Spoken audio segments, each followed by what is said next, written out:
Hello students, education with Suparna চ্যানেলে তোমাদের সকলকে স্বাগত। আজকের আমি শেয়ার করতে চলেছি যারা মাধ্যমিকের স্টুডেন্ট আছো, অর্থাৎ ক্লাস 10-এর যারা স্টুডেন্ট আছো, তাদের বাংলা বিষয়ের নদীর বিদ্রোহ থেকে আমি এমসিকিউ তোমাদের সাথে শেয়ার করছি আজকে। তোমরা এই এমসিকিউগুলো খাতায় লিখে নাও। আমি এই এমসিকিউগুলো কিন্তু টেস্ট পেপার থেকে বাছাই করে নিয়েছি, আর এইগুলোই ভীষণ ইম্পর্ট্যান্ট প্রশ্ন। তো তোমরা এই প্রশ্নের উত্তরগুলো দেখে নাও। তো প্রথম প্রশ্নের উত্তর হচ্ছে, নদের চাঁদ কতদিন নদীকে দেখেনি? উত্তর হচ্ছে 5 দিন। নদীর বিদ্রোহের কারণ ছিল বন্দি দশা থেকে মুক্তি। যে ট্রেনটি নদের চাঁদকে পিষে দিয়েছিল সেটি হলো 7 নং ডাউন প্যাসেঞ্জার। নদের চাঁদের স্ত্রীকে লেখা চিঠি ছিল 5 পৃষ্ঠার। নদের চাঁদ স্টেশন মাস্টারের চাকরি করেছে 4 বছর। 6 নম্বর প্রশ্ন, অন্ধকারে অতি সাবধানে লাইন ধরিয়া হাঁটিতে হাঁটিতে নদের চাঁদ স্টেশনের দিকে যাচ্ছিল। নদীর বিদ্রোহ গল্পে বৃষ্টি থেমেছিল 3 ঘন্টার জন্য।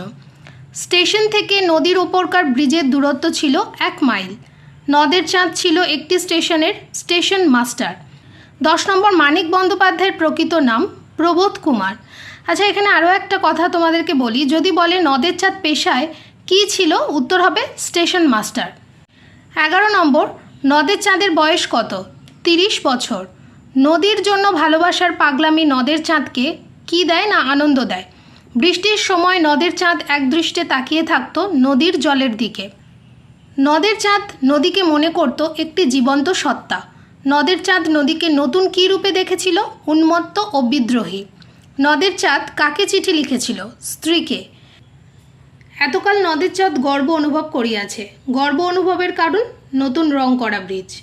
ব্রিজের ধারক স্তম্ভের উপাদানগুলি হল ইট, সুরকি ও সিমেন্ট। নদীকে ভালোবাসার কৈফিয়ত হিসাবে নদের চাঁদ কী কারণ দেখায়? নদীর ধারে তার জন্ম। নদের চাঁদ যাকে ডেকে বলল আমি চললাম হে, সে হলো তার নতুন সহকারী। নদের চাঁদের কতদিন নদীকে দেখা হয়ে ওঠেনি? 5 দিন। নদের চাঁদের ভারী আমোদ বোধ হইতে লাগিল। নদীর জলস্তর তার নাগালের মধ্যে এসে গিয়েছে। নদের চাঁদ কোথায় বসে নদীকে দেখে? ধারক স্তম্ভের শেষ প্রান্তে বসে। পারিলেও মানুষ কি তাকে রেহাই দিবে? এখানে যার কথা বলা হয়েছে সে হলো নদী। নদের চাঁদ কোন প্যাসেঞ্জার ট্রেনটিকে রওনা করিয়ে দিয়েছিলেন? 4:45-এর। তো স্টুডেন্টস, তোমাদের সাথে আমি 25টা এমসিকিউ শেয়ার করলাম। তোমরা এই এমসিকিউগুলো খাতায় লিখে নাও এবং তোমরা এগুলো রেডি করতে থাকো। এগুলো ভীষণ ইম্পর্ট্যান্ট। এর মধ্যে 1-2 প্রশ্ন তোমরা পাবেই। আর নেক্সট আরও অনেক ভিডিও আমি তোমাদের সাথে শেয়ার করব।